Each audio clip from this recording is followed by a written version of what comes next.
Je m'appelle Holly Dixon et j'ai 32 ans. Le jour de mon anniversaire, je suis entré dans la maison de mes parents en m'attendant à une fête surprise.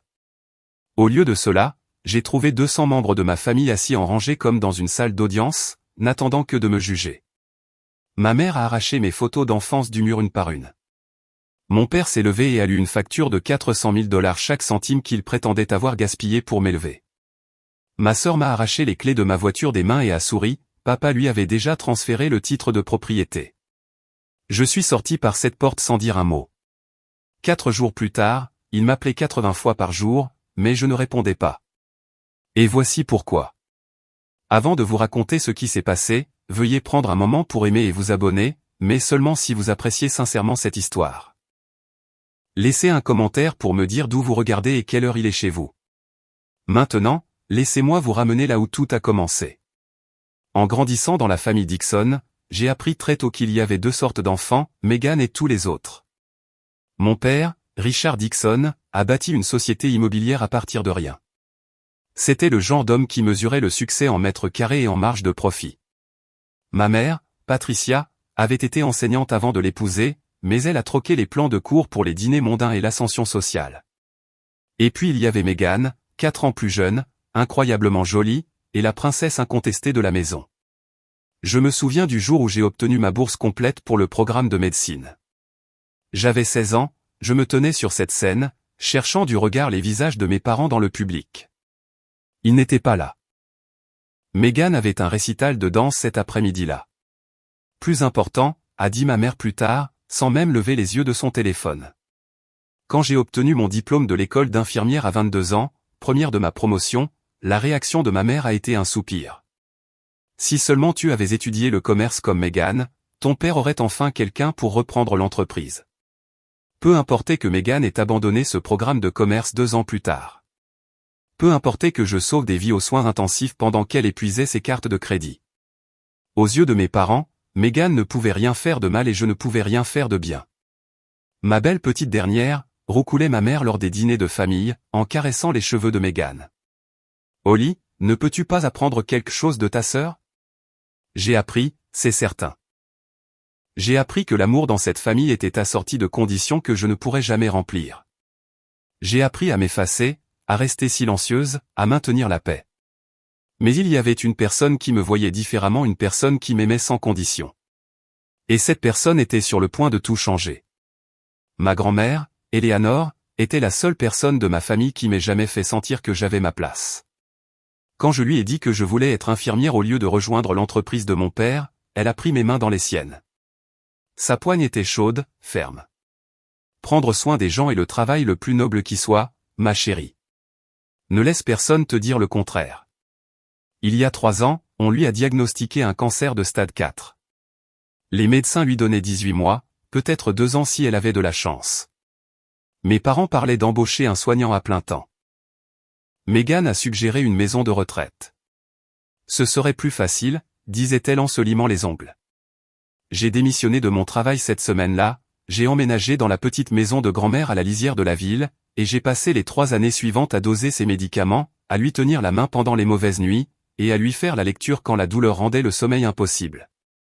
Megan a rendu visite 2 fois en 3 ans.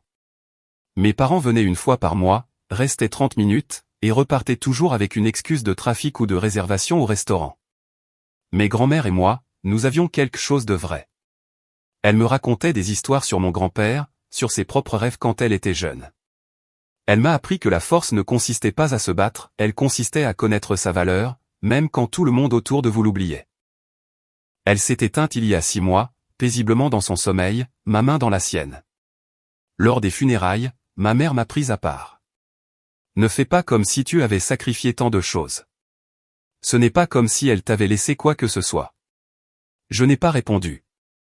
Je ne savais pas encore à quel point elle se trompait. Mes grand-mères et Eleanor avaient préparé quelque chose que ma famille rôdait déjà comme des vautours. Le premier signe d'alerte est arrivé exactement 1 semaine avant mon anniversaire. Mon téléphone a vibré alors que je finissais un double service à l'hôpital. Le nom de Megan est apparu sur l'écran. Elle ne m'appelait jamais, jamais. Holly? Sa voix était étrange, trop mielleuse. As-tu reçu du courrier d'un avocat dernièrement? Quelque chose concernant la succession de grand-mère? J'ai froncé les sourcils face au mur de la salle de pause. Non. Pourquoi? Juste par curiosité. Une pause. Écoute, j'ai discuté avec maman et papa. Nous voulons organiser une fête d'anniversaire surprise à la maison. Toute la famille. J'ai failli laisser tomber mon café. En 32 ans, ma famille ne m'avait jamais organisé de fête d'anniversaire. Pas une seule fois. Une fête pour moi. Nous voulons arranger les choses, Oli. Après tout ce qui s'est passé avec grand-mère, nous avons été distants. Il est temps de réparer ça. Quelque chose a vacillé dans ma poitrine. L'espoir, peut-être ce genre d'espoir désespéré et insensé. Mon collègue Danny m'a trouvé fixant toujours mon téléphone 10 minutes plus tard. C'est mon meilleur ami depuis l'école d'infirmière, le frère que je n'ai jamais eu. Quand je lui ai parlé de l'appel, son expression s'est assombrie.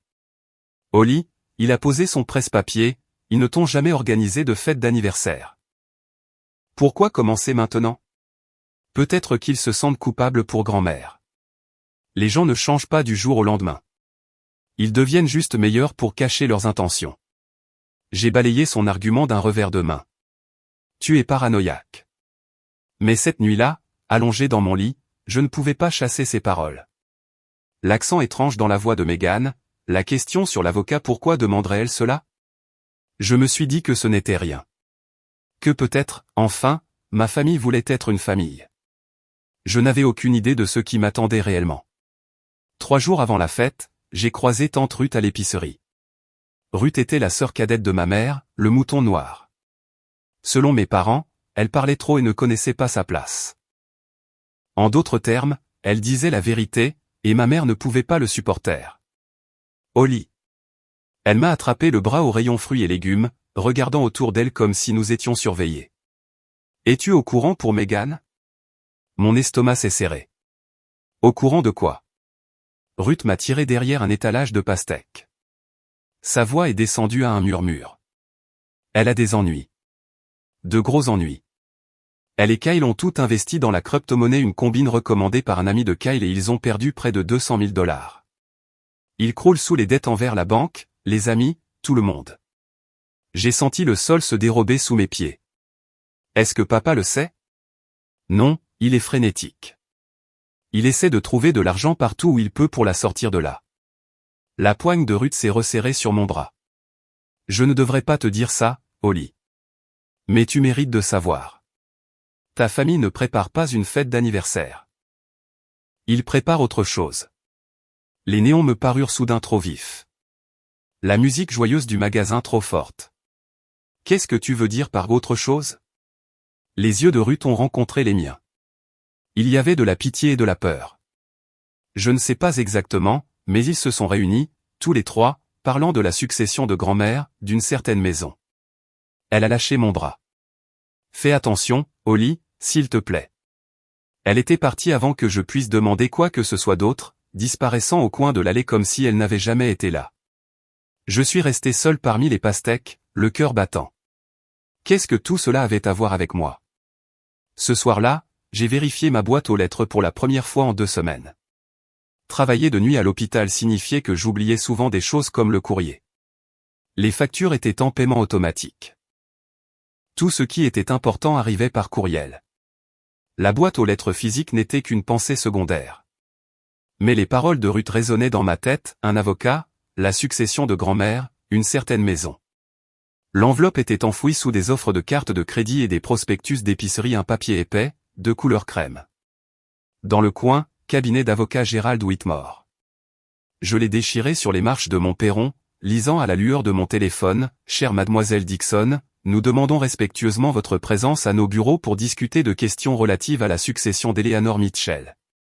Veuillez nous contacter dès que possible pour fixer un rendez-vous. La maison de ma grand-mère, le petit endroit où j'avais passé 3 ans à m'occuper d'elle.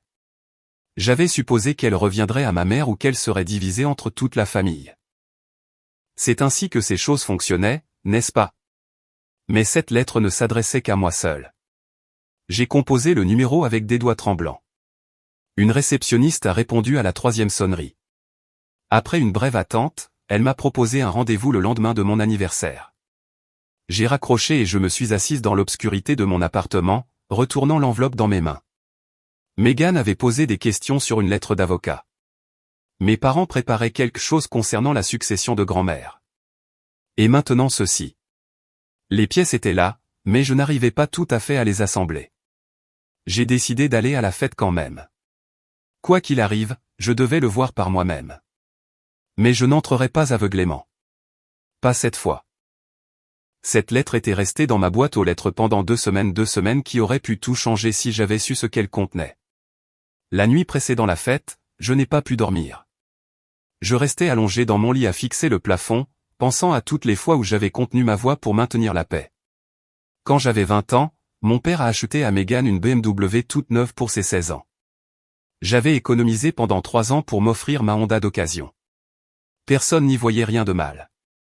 Quand j'ai eu 25, 26, 27 ans, ma mère a totalement oublié mon anniversaire. Megan avait droit à des week-ends au spa. Moi, j'avais parfois droit à un message texte. À la fête de l'Action de grâce il y a 2 ans, Megan a annoncé devant toute la table que je n'étais qu'une infirmière parce que je n'étais pas assez intelligente pour être médecin. Tout le monde a ri. J'ai souri, je n'ai rien dit.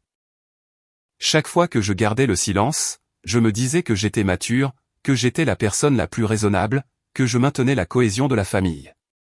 Mais allongé là dans le noir, j'ai enfin compris la vérité, chaque fois que je gardais le silence pour maintenir la paix, je perdais un morceau de moi-même. J'ai pensé à ce que je perdrais si je continuais ainsi. Plus d'années à être invisible, plus de jours fériés passés à sourire malgré les insultes, plus de moments à regarder mes parents s'illuminer pour Megan et me traverser du regard comme si je n'étais pas là. Je me perdrais entièrement, je me dissoudrais dans l'arrière-plan de ma propre vie jusqu'à ce qu'il ne reste plus rien. C'était fini. Quoi qu'il arrive à cette fête, quoi que ma famille prévoie, je ne les laisserai plus me définir. Je ne m'effacerai plus. Je ne disparaîtrai pas. J'ai sorti la dernière lettre de ma grand-mère de ma table de chevet et j'ai relu ces derniers mots, « Vis comme tu le mérites, ma chérie ». Je me suis endormi avec la lettre pressée contre ma poitrine. Je ne savais pas que cette promesse serait mise à l'épreuve en moins de 24 heures. Je me suis garé devant la maison de mes parents vêtu d'une robe bleu marine, la couleur préférée de grand-mère Éléanore. L'allée était bondée.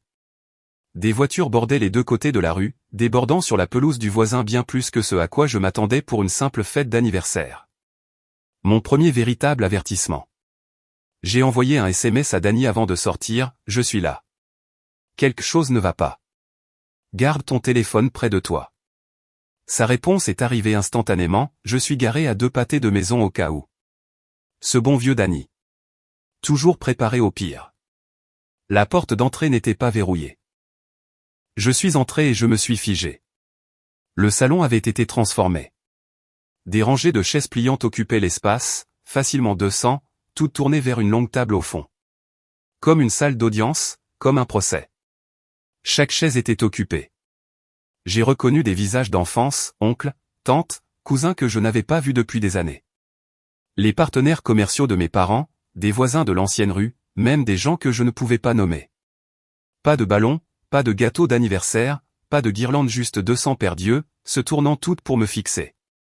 Megan est apparue à mes côtés, son sourire trop large, trop éclatant.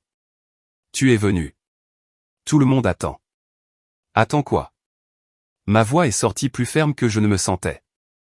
Tu verras. Elle m'a pris le bras et m'a guidé vers l'avant. Va juste te tenir près de la table. Où est le gâteau? Plus tard. Megan, qu'est-ce que c'est que ça? Elle n'a pas répondu, elle a juste continué à marcher, ses ongles manucurés s'enfonçant dans ma manche. La foule s'est écartée sur notre passage. Personne n'a dit bon anniversaire. Personne n'a souri. Et puis je me suis retrouvé seul devant cette longue table, 200 visages me fixant en silence. Mon père s'est levé de sa chaise.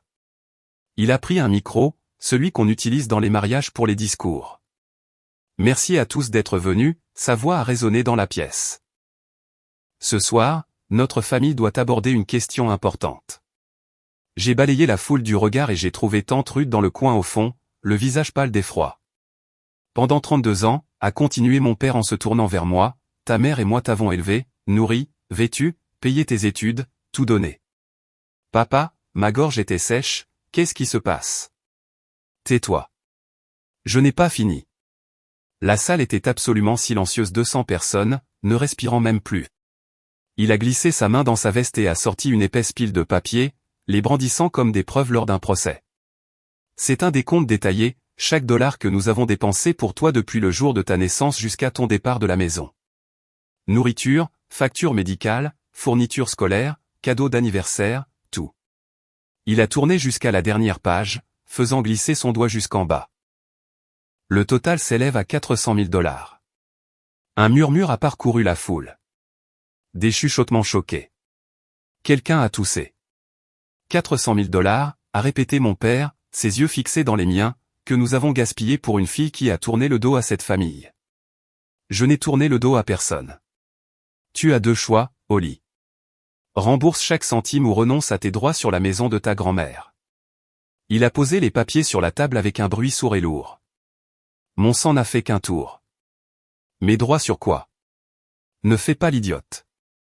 L'avocate a envoyé une lettre. Je ne l'ai même pas encore lue. Peu importe. Il a fait glisser un document sur la table. Signe ceci. Abandonne la maison et nous oublierons cette facture. C'est alors que ma mère s'est levée et s'est dirigée vers le mur de photos de famille. J'avais grandi en regardant ce mur, des générations de Dixon immortalisées dans des cadres dorés.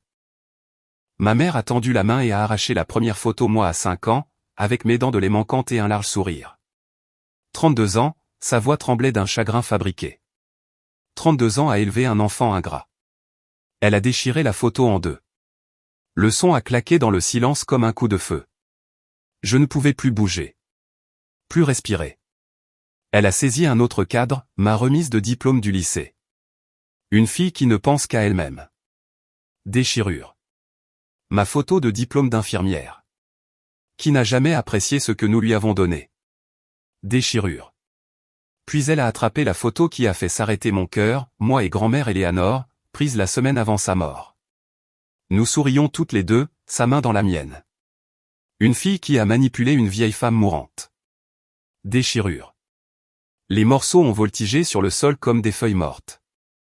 200 personnes regardaient en silence. Pas une n'a bougé. Pas une n'a protesté. Puis Megan était là, fouillant dans mon sac à main. Elle a sorti mes clés de voiture avec un sourire triomphant. Oh, et ça? Elle les faisait balancer devant mon visage. Papa a déjà transféré le titre à mon nom. J'en ai plus besoin que toi. J'ai regardé ma mère, entourée des fragments déchirés de mon existence. Mon père, sa main sur cette pile de papier. Ma sœur, mes clés dans son poing. Et 200 membres de ma famille qui avaient regardé les miens essayer de m'effacer sans rien faire. J'aurais pu pleurer. J'aurais pu supplier. Je n'ai fait ni l'un ni l'autre. J'ai pris une inspiration, puis une autre. La voix de grand-mère a résonné dans mon esprit, tu es à la hauteur, Holly. Tu l'as toujours été. J'ai regardé mon père, je l'ai vraiment regardé, le désespoir derrière sa colère, la façon dont ses mains tremblaient juste un peu sur cette pile de papier. Papa? As-tu réellement lu le testament de grand-mère? Il a cligné des yeux. Quoi? Son testament, le document juridique. L'as-tu lu toi-même? Je n'ai pas besoin de le lire. La maison devait revenir à la famille. Tu en es sûr? Quelque chose a traversé son visage, le doute peut-être ou la peur. Tu me demandes de renoncer à des droits que tu n'as même pas vérifiés. J'ai gardé une voix calme et professionnelle, comme si j'expliquais un diagnostic à un patient. Ce n'est pas ainsi que fonctionnent les documents juridiques. Du fond de la salle, tante Ruth m'a fait un petit signe de tête. Je me suis tourné vers Megan. Combien dois-tu exactement? Son visage est devenu livide. Quoi? Les investissements en crypto. Le coup sur de Kyle. De combien es-tu endetté? Je ne vois pas de quoi tu parles. Je pense que si. Des chuchotements ont éclaté dans la foule. Des regards confus. Des gens s'agitaient sur leurs chaises. Ma mère s'est avancée. Il ne s'agit pas de Megan. Il s'agit de ton égoïsme. Non. J'ai levé la main. Il s'agit de vous, essayant de prendre quelque chose qui pourrait ne pas vous appartenir sans même prendre la peine de vérifier. Silence. J'ai regardé les photos déchirées éparpillées aux pieds de ma mère, les clés de voiture toujours serrées dans le poing de Megan, et la comptabilité méticuleuse de mon père. Puis j'ai regardé la porte. Je ne signerai rien ce soir. Et je ne signerai certainement rien sous la contrainte devant 200 personnes. Mon père a frappé la table du plat de la main. Signe le papier, Holly, ou tu ne fais plus partie des Dixon. Je suis resté immobile un moment, regardant les 200 visages qui me fixaient. Certains curieux, certains compatissants, la plupart attendant simplement de voir la suite. C'était leur divertissement de la soirée. Mon humiliation servit comme une pièce de théâtre. J'ai levé la main et j'ai touché le bracelet à mon poignet, le bracelet de grand-mère, celui qu'elle m'avait donné la veille de sa mort. Lentement, délibérément, je l'ai détaché et je l'ai glissé dans ma poche, près de mon cœur. Il ne méritait pas de le voir. Je ne signerai rien ce soir, ai-je dit, ma voix portant à travers la pièce silencieuse. Je ne prendrai pas de décision juridique alors que je suis publiquement prise en embuscade, et je ne resterai pas ici à vous laisser m'effacer. Le visage de ma mère s'est tordu. Comment oses-tu? Tu as. Vous avez arraché mes photos de votre mur, lui ai-je coupé la parole. Papa a exigé d'être payé pour m'avoir élevé. Megan a pris ma voiture. Je n'ai plus rien à perdre ici. Je me suis retourné et j'ai marché vers la porte. Personne ne m'a arrêté. Personne ne m'a tendu la main. Personne n'a dit d'attendre ou bon anniversaire ou je suis désolé. 200 personnes et pas une seule n'a parlé. La voiture de Danny attendait au bout du pâté de maison, comme il l'avait promis.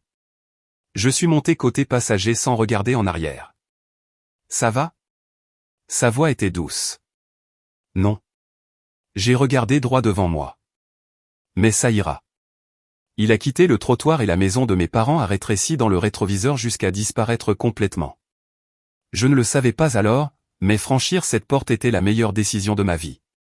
Il a fallu seulement 4 jours à ma famille pour réaliser ce qu'ils avaient fait. Avant de vous raconter ce qui s'est passé pendant ces 4 jours, je veux vous demander quelque chose. Avez-vous déjà quitté une situation que tout le monde s'attendait à ce que vous subissiez? Un moment où vous avez enfin dit assez?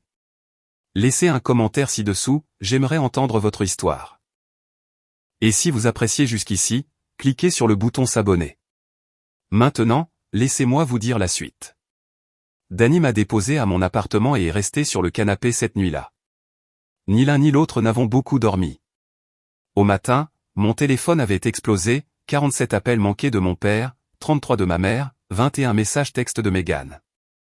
Chacun plus frénétique que le précédent. Rappelle-moi. C'est urgent. Les membres de la famille étaient encore pires. Comment as-tu pu traiter tes parents ainsi? Ta grand-mère aurait honte. Égoïste. J'ai toujours su que tu étais égoïste. J'ai éteint mon téléphone et je l'ai posé face contre terre sur le comptoir de la cuisine.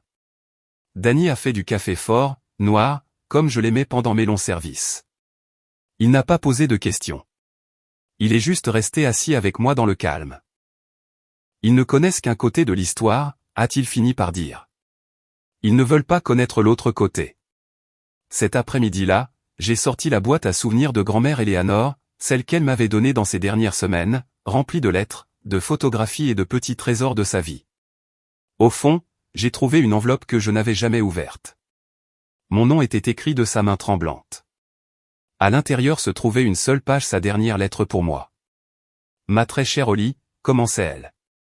À l'heure qu'il est, tu as probablement découvert que les choses ne se passent pas comme tes parents l'espéraient. Ne t'inquiète pas, ma chérie. Je me suis occupé de tout. Ils essaieront de prendre ce que je t'ai laissé. Ne les laisse pas faire. Monsieur Whitmore sait tout. Fais-lui confiance. J'ai lu ces mots 3 fois. Elle avait su. Avant même de mourir, elle savait exactement ce que ma famille ferait, et elle s'y était préparée. J'ai regardé Danny, la lettre tremblant dans mes mains. Je pense que je dois voir cet avocat. Le lendemain matin, je suis entré dans le bureau de Gerald Whitmore. Il était plus âgé que ce à quoi je m'attendais, les cheveux argentés, le regard bienveillant, avec le calme patient de quelqu'un qui avait vu tous les drames familiaux imaginables. Son bureau sentait les vieux livres et la cire pour meubles. Mademoiselle Dixon. Il s'est levé pour me serrer la main. Je vous attendais. Vous savez ce qui s'est passé? Votre grand-mère l'avait prédit presque mot pour mot. Il m'a désigné un fauteuil en cuir. Asseyez-vous, je vous prie. Il a sorti un document de son bureau, un papier épais, avec des sceaux officiels et des signatures notariées, le testament. Votre grand-mère vous a légué sa maison, Holly. Pas à la famille, pas pour être partagé. À vous, et à vous seul. Les mots n'avaient pas de sens au début. Juste moi? Pourquoi? Parce que vous étiez la seule qui était là. Sa voix s'est adoucie.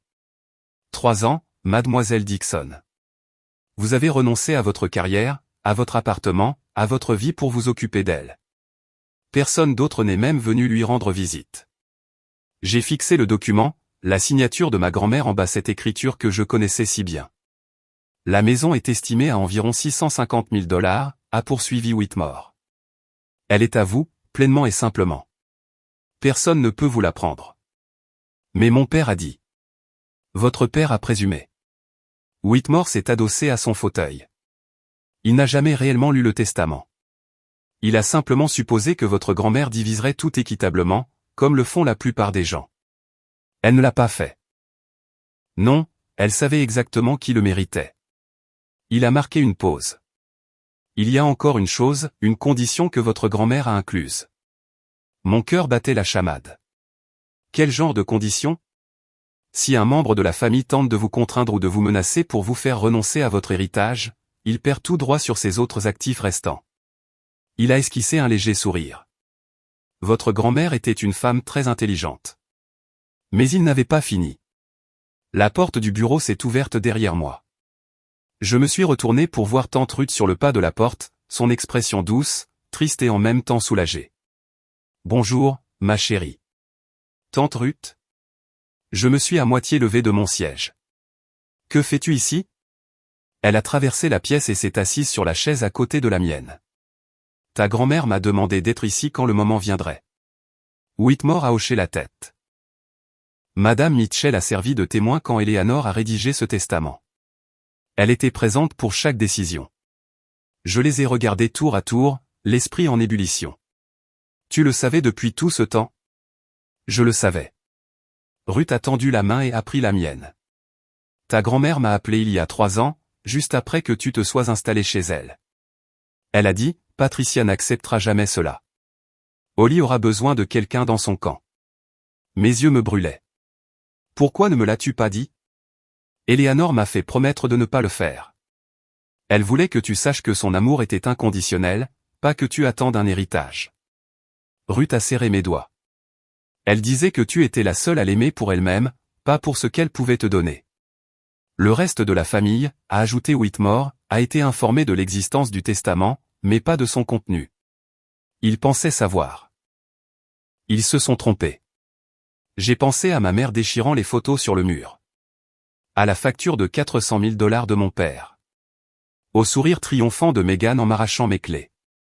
Tout cela reposait sur une supposition, un mensonge qu'ils s'étaient raconté à eux-mêmes. Le dernier vœu de ta grand-mère, a dit Ruth, la voix brisée, était que tu saches que tu es à la hauteur, Holly. Tu l'as toujours été. Tu n'as jamais eu besoin de la permission de quiconque pour avoir de la valeur. J'ai pleuré alors pour la première fois depuis ce terrible anniversaire. Mais ce n'étaient pas des larmes de chagrin, c'étaient des larmes de soulagement. Dès le 2e jour après mon anniversaire, les appels étaient devenus désespérés. J'ai rallumé mon téléphone juste assez longtemps pour compter, 62 appels manqués de mon père, 48 de ma mère, et un très long message vocal de Meghan. Sa voix craquait sous ce qui pouvait être de la panique ou de la rage. Holly, l'avocat nous a rappelé. Il y a eu une sorte d'erreur. Tu dois m'appeler tout de suite. Je l'ai fait écouter à Danny alors que nous étions assis dans ma cuisine à boire un café devenu froid. Une erreur? Il a ricané. C'est comme ça qu'ils appellent ça. Les SMS étaient encore plus révélateurs. De mon père, nous devons parler. Il y a eu un malentendu. De ma mère, Holly, s'il te plaît. Ce n'est pas ce que nous voulions. De Meghan, l'avocat dit que tu es la seule héritière. Ça ne peut pas être vrai. Appelle-moi. J'ai montré l'écran à Danny. C'est drôle comme un malentendu est leur mot préféré quand les choses ne tournent pas en leur faveur. Son expression s'est assombrie. Ils ont été parfaitement clairs il y a 2 soirs. Aucun malentendu. Puis mon téléphone a vibré à nouveau. Un autre message de mon père, nous sommes une famille, Holly. Ne laisse pas un document juridique s'immiscer entre nous. Je l'ai lu 2 fois. Puis j'ai ri un rire creux et brisé. Les documents juridiques ne se sont pas immiscés entre nous, papa, ai-je dit à l'écran vide. C'est toi qui l'as fait, quand tu as lu cette facture devant 200 personnes. Danny a tendu le bras et a pris doucement le téléphone de mes mains. Tu n'es pas obligé de répondre. Je le sais, mais une partie de moi le voulait. Une partie de moi voulait hurler chaque vérité que j'avais ravalée pendant 32 ans. Au lieu de cela, j'ai éteint le téléphone à nouveau. Certaines batailles ne se gagnent pas avec des mots, elles se gagnent par le silence. Mais le silence n'allait pas suffire à ma famille. Le 3e jour, ils sont venus à ma porte. J'étais seul cette fois, Danny était retourné à son appartement 2 étages plus haut. J'ai entendu frapper 3 coups secs et j'ai regardé par le Judas. Mon père, ma mère et Megan. Tous les 3 debout dans mon couloir comme une délégation. J'ai ouvert la porte mais je ne me suis pas écarté. Je ne les ai pas invités à entrer. Holly. La voix de mon père avait changé plus douce maintenant, presque suppliante. Nous devons parler. Alors parlez. Ma mère se tordait les mains. Ma chérie, l'autre soir. Je me suis emporté. J'étais bouleversé. Tu as arraché mes photos du mur, maman, devant 200 personnes. Tu m'as traité d'ingrate pendant que tu déchirais ma photo de remise de diplôme. C'était un accident aussi? Silence. Megan s'est avancée. Holly, écoute. J'ai des ennuis. De vrais ennuis. Si je ne trouve pas l'argent, alors. Alors tu feras face aux conséquences de tes propres choix. Son visage a rougi. Tu ne comprends pas. Kyle et moi avons fait de mauvais investissements. Je sais. Je me suis appuyé contre le cadre de la porte. Ce n'est pas mon problème à résoudre. Mon père s'est redressé, essayant de reprendre le contrôle.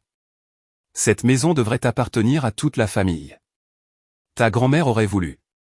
Grand-mère voulait que je l'aie. Ma voix était assurée. C'est pour cela qu'elle a mis mon nom sur le testament, pas le vôtre. Tu es égoïste. Le chagrin de ma mère s'était transformé en colère.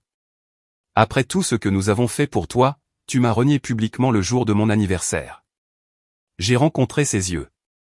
Tu as exigé 400 000 $ pour le crime d'être né. Tu as regardé ton autre fille voler ma voiture. J'ai marqué une pause. Et maintenant, tu veux que je fasse comme si nous étions une famille. Nous sommes une famille. Ce n'est pas comme ça que ça marche. Le téléphone de mon père a sonné. Il a jeté un coup d'œil à l'écran et j'ai vu quelque chose traverser son visage, de l'agacement, peut-être, ou de l'effroi. Je dois prendre ça, a-t-il répondu sans s'éloigner. Barbara, ce n'est pas le bon. Je pouvais entendre sa voix à travers le haut-parleur, forte, en colère. Richard, je viens de raccrocher avec Gerald Whitmore. La mâchoire de mon père s'est crispée. Barbara. Il dit que Holly est l'unique bénéficiaire. Que Eleanor lui a tout laissé. Est-ce que c'est vrai? C'est compliqué. Et il a mentionné autre chose. Une histoire de clause de coercition. Si quelqu'un essaie de forcer Holly à renoncer à son héritage, il perd ses propres droits. Le visage de ma mère est devenu gris. Richard. La voix de Barbara portait dans le couloir. Dis-moi que tu n'as pas renié publiquement ta fille pour une maison qui ne t'a jamais appartenu au départ. Ce n'est pas ce qui s'est passé. J'y étais. J'ai vu Patricia déchirer ses photos. Je t'ai vu lire cette facture ridicule. Sa voix a craqué de dégoût. 200 personnes ont vu ce que vous avez fait, Richard. Et maintenant, tout le monde connaît la vérité. Barbara, s'il te plaît. Toute la famille en parle. Tu as essayé d'humilier ta propre fille pour qu'elle renonce à son héritage légal, et tu n'as même pas pris la peine de vérifier si tu avais un droit quelconque. La main de mon père tremblait. Le téléphone oscillait contre son oreille.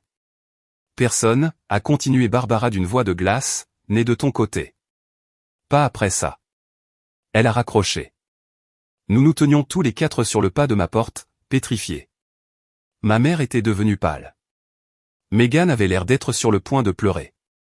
Mon père fixait son téléphone comme s'il l'avait trahi. J'ai failli avoir de la pitié pour eux. Presque.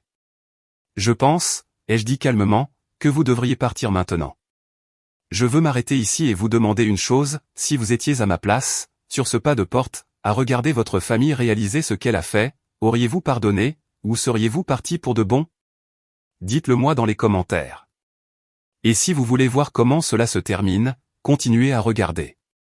Mais d'abord, assurez-vous d'être abonné pour ne manquer aucune de mes histoires.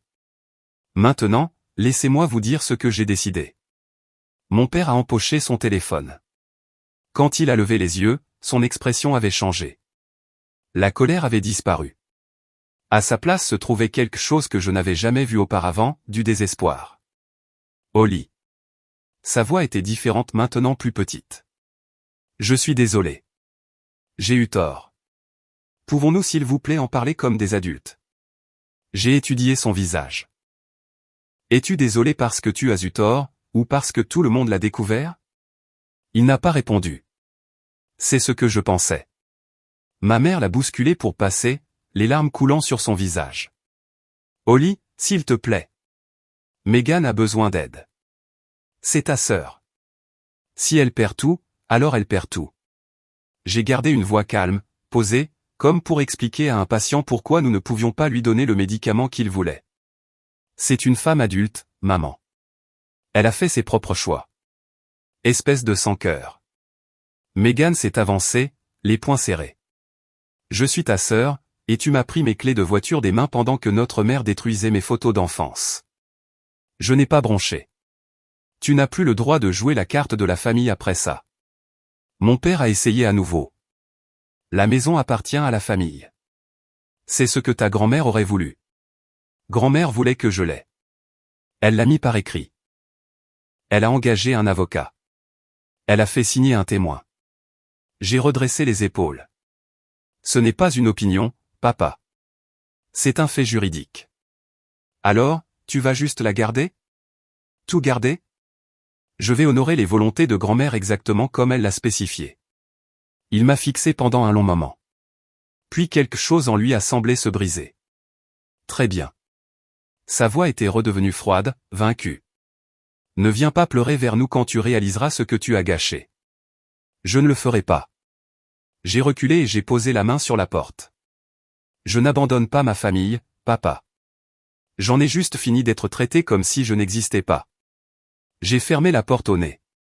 Le 4e jour, je suis retourné au bureau de Monsieur Whitmore. La lumière du soleil traversait ses fenêtres, capturant des grains de poussière dans l'air. Tout semblait plus calme maintenant, plus clair. J'ai pris ma décision, ai-je dit en m'installant dans le fauteuil en cuir. Je veux garder la maison, mais je ne veux pas la vendre. Whitmore a hoché la tête, sortant une nouvelle pile de documents. Que souhaiteriez-vous en faire? Grand-mère a toujours dit qu'elle voulait que ce soit un endroit paisible, un endroit calme, sûr. J'ai marqué une pause, me rappelant nos conversations sur son porche. Je la garderai exactement comme elle l'a laissée. J'y vivrai, j'en prendrai soin. Un hommage digne d'elle. J'ai signé les papiers de transfert de propriété d'une main ferme. Chaque signature me semblait être une petite victoire. Il y a une autre affaire, a dit Whitmore, faisant glisser un autre document sur le bureau. Concernant le véhicule. J'avais presque oublié la voiture que Megan avait prise. Votre père n'avait aucune autorité légale pour transférer le titre de propriété. Le véhicule était enregistré à votre nom, acheté avec vos fonds. Le transfert était invalide. Qu'est-ce que cela signifie? Cela signifie que nous pouvons déposer une plainte, faire corriger l'enregistrement. Il s'est adossé à son fauteuil. En clair, récupérez votre voiture. Pour la première fois depuis des jours, j'ai failli sourire. Faisons cela. En signant le dernier papier, j'ai levé les yeux.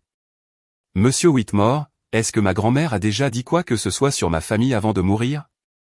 Il est resté silencieux un moment. Elle a dit, ils ne comprendront pas, mais Holly, elle, comprendra. Et cela suffit. Mes yeux ont piqué. Elle les connaissait vraiment, n'est-ce pas? Elle vous connaissait tous. Il a souri doucement. C'est pour cela qu'elle a fait ses choix. J'ai quitté son bureau avec l'acte de propriété en main et la paix dans le cœur. Le plus dur était passé. La guérison ne faisait que commencer. En une semaine, les retombées s'étaient propagées bien au-delà de ma porte. Les 200 personnes qui avaient assisté à mon humiliation publique avaient commencé à parler, encore et encore. Les nouvelles circulent vite dans les familles, elles circulent encore plus vite quand il y a un scandale. J'en ai entendu parler par tante Ruth, qui m'appelait désormais tous les quelques jours. Les amis de tes parents prennent leur distance, m'a-t-elle dit au téléphone. Les Henderson ont annulé leur dîner habituel. Les Watson ont arrêté de répondre aux appels. Je n'ai pas demandé cela. Tu n'as pas eu besoin de le faire. Les gens ont vu ce qu'ils ont fait, Holly. Ils ont tiré leurs propres conclusions. Le pire venait du monde des affaires. La société immobilière de mon père dépendait de la réputation, de la confiance, de l'image d'un homme de famille solide faisant des affaires solides. L'un de ses plus gros clients, un promoteur nommé Martinez qui travaillait avec lui depuis 15 ans, s'est retiré d'un contrat de $50 000. J'ai entendu ce qui s'est passé à la fête d'anniversaire de votre fille, aurait dit Martinez. Je ne fais pas affaire avec des gens qui traitent leur famille de cette façon. Les cercles sociaux de ma mère se sont effondrés tout aussi rapidement. Elle était membre du conseil d'administration de la même association caritative depuis 20 ans. Ils l'ont discrètement démise de ses fonctions au sein du comité. Nous avons besoin de membres qui s'alignent sur nos valeurs, lui a dit la présidente. Je ne ressentais aucun triomphe en entendant tout cela, juste de la fatigue et de la tristesse. Ils se sont fait ça à eux-mêmes, a dit Danny quand je le lui ai raconté. Tu n'as rien posté en ligne. Tu n'as rien dit à personne. Ce sont eux qui ont invité 200 témoins. Il avait raison. La vérité a une façon de s'exprimer d'elle-même. Je n'avais pas besoin de dire un mot. Mon silence était plus bruyant que tout ce que j'aurais pu dire. Mais pendant que mes parents géraient les conséquences sociales, Meghan faisait face à quelque chose de bien pire. Un mois plus tard, tante Ruth m'a apporté des nouvelles de Meghan. Nous étions assises sur le balcon de mon appartement, buvant du thé au soleil d'automne. Ruth était devenue une présence régulière dans ma vie, le lien familial que j'avais toujours souhaité avoir. Meghan a dû vendre sa maison, a dit Ruth calmement. J'ai posé ma tasse. La vendre? Elle et Kyle ne pouvaient plus assurer les paiements. La dette crypto les a rattrapés. Ruth a soupiré. Ils sont retournés vivre chez tes parents. J'ai essayé de ressentir de la satisfaction, de la revanche. Au lieu de cela, je me sentais juste vide. Ta mère rejette la faute sur tout le monde sauf sur elle-même, bien sûr. Ruth remuait son thé d'un air absent. L'économie, le marché, toi surtout. Moi. Si seulement Holly avait partagé l'héritage, rien de tout cela ne serait arrivé. Ruth a imité la voix de ma mère avec une précision amère. C'est l'histoire qu'elle raconte à quiconque veut bien l'écouter. L'héritage n'aurait de toute façon pas couvert les dettes de Meghan. Je le sais. Tu le sais. Patricia ne l'admettra jamais. J'ai regardé un oiseau se poser sur la balustrade du balcon. Grand-mère adorait les oiseaux. Elle avait l'habitude de leur laisser des graines chaque matin. Est-ce que tu le regrettes? A demandé Ruth après un moment. Quoi que ce soit. J'ai réfléchi attentivement avant de répondre. Je regrette qu'il ne m'ait jamais vu comme faisant partie de la famille, que rien de ce que j'ai fait n'ait jamais été suffisant. J'ai marqué une pause. Mais je ne regrette pas de m'être défendu. Plus maintenant. Ruth s'est penchée et m'a serré la main. Eleanor serait si fière de toi. Je l'espère. Nous sommes restés dans un silence confortable, regardant le soleil descendre.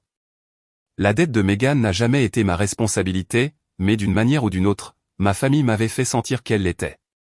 Pendant 32 ans, j'avais porté une culpabilité qui ne m'appartenait pas. C'était fini. 2 semaines plus tard, j'ai récupéré ma voiture. Le processus juridique avait été étonnamment simple. Monsieur Whitmore a déposé les documents prouvant que le transfert de titre était invalide. Le véhicule avait été enregistré à mon nom, acheté avec mon argent. Mon père n'avait aucune autorité pour le donner. Un policier m'a accompagné chez mes parents pour le récupérer. J'avais redouté ce moment, une autre confrontation, une autre scène. Mais quand nous nous sommes garés, la maison semblait plus petite, moins imposante. Meghan nous a accueillis à la porte. Son visage était tiré, fatigué, on aurait dit qu'elle avait vieilli de 5 ans en 5 semaines. Elle m'a tendu mes clés sans un mot. Merci, ai-je dit, et je le pensais vraiment. Pendant un instant, quelque chose a vacillé dans ses yeux, de la honte, peut-être, ou des regrets. Mais son expression s'est durcie, et elle s'est détournée, disparaissant à l'intérieur de la maison sans un autre mot.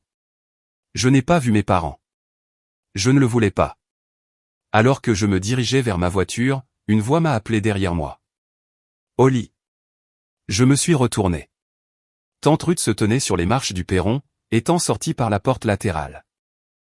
Ça va? J'ai regardé la maison où j'avais grandi. Les fenêtres par lesquelles je regardais, rêvant de quelque chose de plus.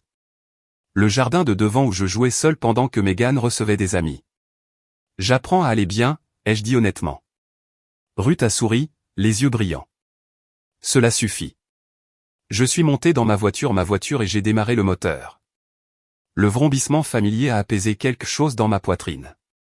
Récupérer ma voiture n'était pas vraiment une question de voiture, c'était reprendre ce qui était à moi, y compris ma dignité. J'ai quitté cette allée pour la dernière fois, en la regardant rétrécir dans mon rétroviseur. Je ne me suis pas retourné. Un mois plus tard, j'ai emménagé dans la maison de grand-mère. Le petit endroit à la lisière de la ville me semblait différent désormais, plus calme, plus à moi. J'ai passé la première semaine à nettoyer, à organiser, laissant sa présence s'installer autour de moi comme une couverture chaude. J'ai gardé son fauteuil préféré près de la fenêtre, son service à thé dans la cuisine, et la mangeoire qu'elle remplissait chaque matin depuis 40 ans. J'ai changé quelque chose, de la peinture fraîche dans la chambre, de nouveaux rideaux dans le salon, de petites touches qui faisaient que l'espace nous appartenait à toutes les deux. Une fois installé, j'ai envoyé un dernier message à mes parents. Il m'a fallu 3 heures pour l'écrire. Je ne déteste aucun d'entre vous. Mais je ne peux plus continuer à être traité comme si je n'existais pas. Vous m'avez renié publiquement. Vous avez exigé d'être payé pour m'avoir élevé. Vous n'avez rien dit quand mes photos ont été arrachées du mur. Ce ne sont pas des choses que je peux simplement oublier. S'il vient un jour où vous voulez une vraie relation, non pas basée sur l'argent, non pas basée sur l'obligation, mais sur une affection sincère, vous savez comment me joindre. D'ici là, j'ai besoin de distance. Veuillez respecter cela. J'ai appuyé sur envoyer et j'ai éteint mon téléphone. Personne n'a répondu. Je n'ai pas été surprise. Une partie de moi était soulagée. Dans les semaines qui ont suivi, j'ai construit une nouvelle vie. Danny venait dîner tous les samedis. Tante Ruth me rendait visite les dimanches après-midi. Mes collègues de l'hôpital sont devenus des amis plus proches que je ne me l'étais jamais permis auparavant. Je n'étais pas seul. J'avais une famille. Ils n'avaient simplement pas de lien de sang avec moi. Et d'une certaine manière, cela les rendait plus précieux. Je me tenais sur le porche de grand-mère un soir, regardant le coucher du soleil peindre le ciel d'orange et d'or. Je m'en sors, grand-mère, ai-je chuchoté. Exactement comme tu avais dit que je le ferais. 3 mois plus tard, j'étais assise sur le porche de grand-mère avec sa dernière lettre dans les mains. Le papier était devenu souple à force de l'avoir lu. L'encre commençait à s'estomper par endroits. Mais ces derniers mots me touchaient toujours autant que la première fois, « Vis comme tu le mérites, ma chérie ». Pendant 32 ans, j'avais attendu que ma famille me voie, m'apprécie, même comme je les aimais. Je m'étais effacé pour correspondre à leurs attentes, j'avais fait taire ma voix pour maintenir leur paix, j'avais abandonné des morceaux de mon âme chaque fois que je laissais passer leur cruauté. Il a fallu que je sois publiquement renié le jour de mon anniversaire devant 200 personnes pour enfin comprendre. Je n'ai jamais eu besoin de leur permission pour avoir de la valeur. Grand-mère le savait. Elle l'avait toujours su. C'est pour cela qu'elle m'avait laissé la maison. Non pas pour l'argent, la propriété ou toute valeur matérielle, mais parce qu'elle voulait que j'aie une preuve physique, indéniable que quelqu'un dans ma famille m'avait vu depuis le début. Je n'étais pas la fille ingrate qu'ils avaient dépeinte. Je n'étais pas le fardeau, la déception, l'échec. J'étais celle qui était présente, celle qui restait, celle qui aimait sans condition. Et cela suffisait. Le soleil se couchait maintenant, peignant le ciel de couleurs que grand-mère aurait adoré. Quelque part dans les arbres, un oiseau chantait. Tu me manques, grand-mère, ai-je dit à la chaise vide à côté de moi. Chaque jour. La brise s'est levée, bruissant dans les feuilles comme un murmure, comme une réponse. J'ai plié la lettre soigneusement et je l'ai pressée contre mon cœur. Merci, ai-je murmuré, de m'avoir vu, d'avoir cru en moi, de m'avoir donné la permission de me choisir moi-même. Après tout, c'est ce qu'elle m'avait réellement laissé. Pas une maison, une permission. C'est mon histoire. Ce n'était pas facile à raconter, mais j'espère qu'elle a aidé quelqu'un qui traverse quelque chose de similaire. Voici ce que j'ai appris, fixer des limites n'est pas égoïste, c'est parfois le seul moyen de survivre. Si cette histoire a résonné en vous, n'hésitez pas à aimer, à vous abonner et à la partager avec quelqu'un qui a besoin de l'entendre. Consultez la description pour d'autres histoires comme celle-ci. Merci de m'avoir écouté. À la prochaine.